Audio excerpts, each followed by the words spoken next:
Hello दोस्तों, नमस्ते। मेरे चैनल में आप लोग का बहुत बहुत स्वागत है। चलिए, हम आज एक तिलक गीत सुनाने जा रहे हैं। अगर अच्छा लगेगा तो कमेंट में ज़रूर बताइएगा और पूरा गीत सुनिएगा। चलिए, अब हम शुरू करते हैं।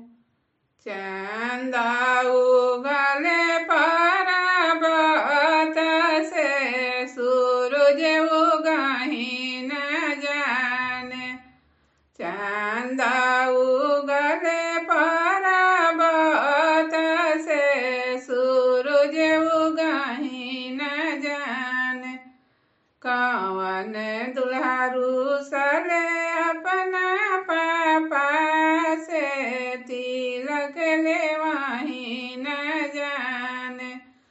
कौन दुल्हा सले अपना चाचा से तिलक लेवाहि न जाने।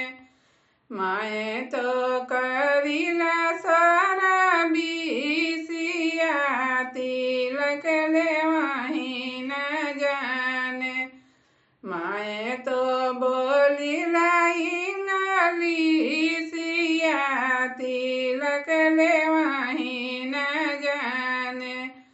तिलक लेबो नवाला खना तरहबो कुंवारे।